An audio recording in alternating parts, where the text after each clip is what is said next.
दोस्तों याद करिएगा, तकरीबन 1 से 1.5 महीने पहले खबर आई थी कि मोदी, शाह और योगी आदित्यनाथ में ठन गई है। यानी 4 जून को नतीजे आने के फौरन बाद ही ये खबर लगातार उत्तर प्रदेश के सियासी गलियारे में घूम रही थी। तब याद भी होगा, केशव प्रसाद मौर्य तो लगातार मोर्चा खोल रहे थे। योगी आदित्यनाथ मोदी, शाह से मिल नहीं रहे थे अकेले में, जैसे मिलते रहे पहले। वो बात अलग है कि जब आरएसएस के साथ मीटिंग हुई तो उसके बाद मुलाकात भी हुई और आखिरकार मोहर लगी कि अभी योगी आदित्यनाथ ही मुख्यमंत्री रहेंगे, कम से कम जब तक उत्तर प्रदेश की 10 विधानसभा सीटों पर उपचुनाव नहीं हो जाते। लेकिन इस बीच आरएसएस ने एक ऐसा दांव खेला है जिसने मोदी, शाह के होश उड़ाकर रख दिए। जी हाँ, इस बार बड़ा तगड़ा खेल सेट हुआ है, क्योंकि इस बार आरएसएस ये चाहता है कि भारतीय जनता पार्टी के राष्ट्रीय अध्यक्ष पद पर कोई और नहीं बल्कि उनका चहेता बैठे। और इस एक खबर ने बीजेपी में भूचाल ला दिया है।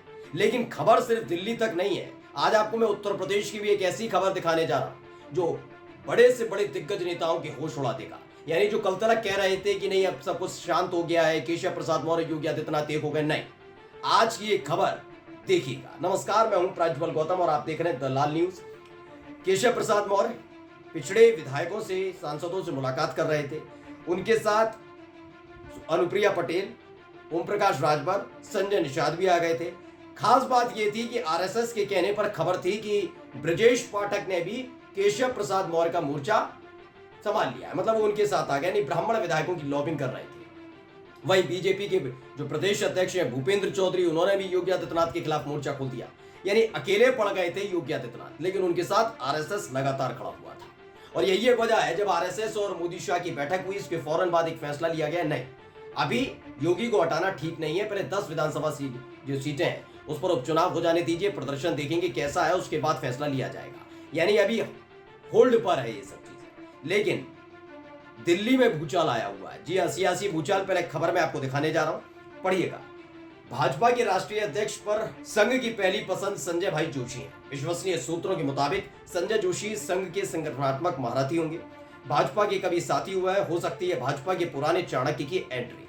दरअसल संजय जोशी के नाम को लेकर कहीं ना कहीं चीजें आज इधर उधर घूम रही थी। नहीं चाहते हैं मोदी, शाह की संजय जोशी जैसे बने, वो हमेशा यही चाहते हैं। आपको तो पता ही है कि राजस्थान में चुनाव हो जाए तो भजनलाल शर्मा बने, हरियाणा में बन जाए नायाब सिंह सैनी, अगर चले जाइए मध्य प्रदेश तो मोहन यादव बने। यानी पर्ची वाले मुख्यमंत्री या फिर रबर स्टैंप वाले मुख्यमंत्री होने चाहिए जो उनकी बातें माने। क्योंकि एक तो उन्होंने देख ही लिया कि किस तरीके से योगी आदित्यनाथ को सहराते रहे, आगे बढ़ाते रहे, और आगे जाकर क्या हुआ, जब योगी आदित्यनाथ पर यह दबाव डाला गया कि लोकसभा चुनावों में जो बेड़ा गर्क उत्तर प्रदेश के अंदर हुआ है, यानी सोचिए 62 में 33 सीटों पर सिमट कर रह गई बीजेपी, यानी 29 सीटों को जो घाटा हुआ है उसकी जिम्मेदारी योगी आदित्यनाथ उठाए और उसके आधार पर वो इस्तीफा दे। ऑफर ये भी था, अंदर खाने से खबर थी कि उनको दिल्ली बुलाया जाने वाला था, लेकिन योगी आदित्यनाथ ने मोर्चा खोल दिया। खबर ये थी कि एक जो बैठक हुई 4 जून को, नतीजे आने के बाद उसमें मोदी, शाह थे और शाह ने ये प्रस्ताव जब सामने रखा तो योगी आदित्यनाथ ने मोर्चा खोल दिया। अंदर खाने की खबर थी कि योगी आदित्यनाथ ने कह दिया कि प्रत्याशी किसने चुने, किसने टिकट बांटी, क्या मैंने टिकट बांटी, नहीं ना, जब मैंने कुछ किया ही नहीं, कोई मेरा योगदान ही नहीं इसमें, तो फिर आखिरकार मैं हार की जिम्मेदारी क्यों, नैतिक जिम्मेदारी मेरा लेने का फर्क क्या पड़ता। वो बात अलग है कि राजस्थान में किरोड़ी लाल मीणा ने लिया तो दबाव पड़ा, उधर महाराष्ट्र में देवेंद्र फडणवीस कह रहे थे कि हम इस्तीफा देने जा रहे हैं, नैतिक जिम्मेदारी लेते हैं, महाराष्ट्र में बीजेपी का बेड़ा गर्क हुआ, ये तमाम चीजें। लेकिन योगी आदित्यनाथ डिगे नहीं। अब क्या है कि आरएसएस जो लगातार योगी आदित्यनाथ को सपोर्ट कर रहा था, अब वो बीजेपी के राष्ट्रीय अध्यक्ष पद के लिए संजय भाई जोशी के नाम को आगे बढ़ा चुका है।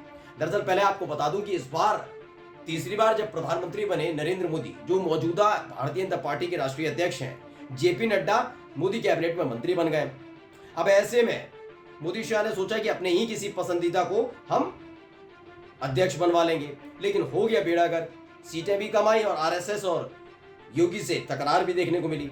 अब आरएसएस पूरी तरह से होल्ड करने की कोशिश में है, क्योंकि बीच में चुनावों के बीच में बहुत सारे बयान बीजेपी के नेताओं के निकल कर आए, जैसे जेपी नड्डा का निकल कर आया कि अटल बिहारी वाजपेयी के वक्त पे आरएसएस की जरूरत थी, ये आज की जो बीजेपी है, मोदी शाह वाली बीजेपी है, इसको आरएसएस की जरूरत नहीं। तमाम बयान निकल कर आए थे। इसी को लेकर आरएसएस की नाराजगी भी थी। आरएसएस के एक कार्यकर्ता हैं, उन्होंने आगे आकर मोदी, शाह की लाडले और बीजेपी आईटी सेल के अध्यक्ष यानी जो हेड हैं अमित मालवीय पर गंभीर आरोप लगा दिए थे, लड़कियों के वाले आरोप और बहुत सारे आरोप लगाए थे। खैर ये सारी चीजें हो रही थी। अब आरएसएस चाहता है कि किसी को भी अगर बनाना है तो वो ऐसा होना चाहिए जो आरएसएस की पसंद हो, और मोदी शाह चाहकर भी वो विरोध नहीं कर पा रहे।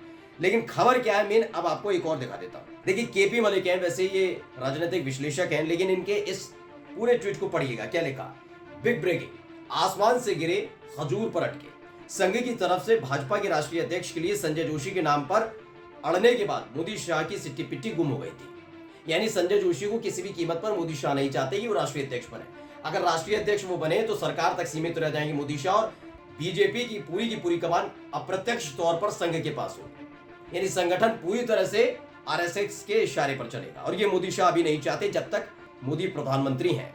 अब आगे क्या है, लिहाजा उन्होंने संघ से शिवराज सिंह चौहान के नाम पर विचार करने की गुहार लगाई। उन्होंने कहा नहीं आप एक काम करिए, शिवराज सिंह चौहान को बुला दीजिए। उसके दो फायदे निकल कर आने वाले थे। दरअसल संघ को, शिवराज सिंह चौहान संघ को के करीबी तो ही है, लेकिन इन दिनों मोदी शाह के कृपा पात्र भी हो गए, क्योंकि मंत्री बना दिया।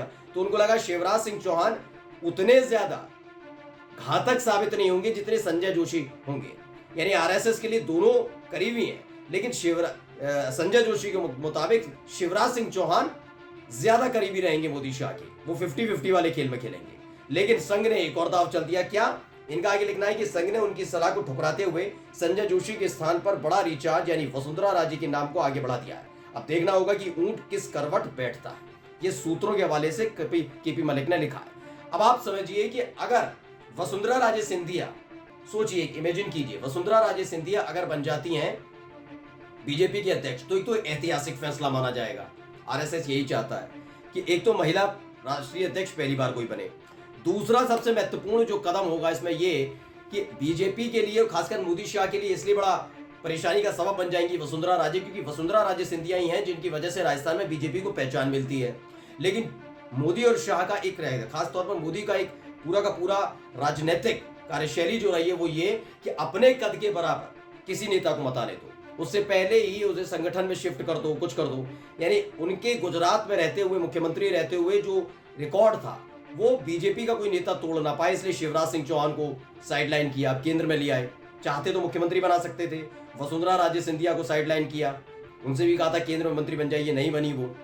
अब कहा जा रहा है कि शिवराज सिंह चौहान को साइडलाइन करके वसुंधरा राजे सिंधिया के नाम का पर मोहर लगाने का काम जो आरएसएस कर रही है वो बीजेपी के लिए नहीं बल्कि खासतौर पर मोदी शाह के लिए किसी शौक से कम नहीं, क्योंकि वसुंधरा राजे सिंधिया सुनने वाली नहीं है और वो आरएसएस के प्रति ज्यादा वफादार रहेगी। खैर, अगली खबर और एक है जो मैं बता रहा हूं, उत्तर प्रदेश से जुड़ी है, पढ़िए। अभिषेक उपाध्याय हैं, एबीपी न्यूज के पत्रकार हैं। उन्होंने लिखा, यूपी में इतनी जबरदस्त अंदर की महाभारत छिड़ी है कि विपक्ष को कुछ नहीं करना है, सिर्फ तमाशा देखना है। जिन्हें कंट्रोल करना और एक फैसला लेना चाहिए था, वे शायद किसी महत्वपूर्ण घड़ी की प्रतीक्षा में हो। और ये प्रतीक्षा क्या है कि जब सिर्फ टव्वल के हालात पैदा होंगे, उसके फौरन बाद ही जो नए चेहरे पर मोहर लगाई जाएगी और ताजपोशी होगी। यानी उत्तर प्रदेश तक में महाभारत छिड़ी हुई है, वहां दिल्ली में संघ ने खेल कर किया। नमस्कार।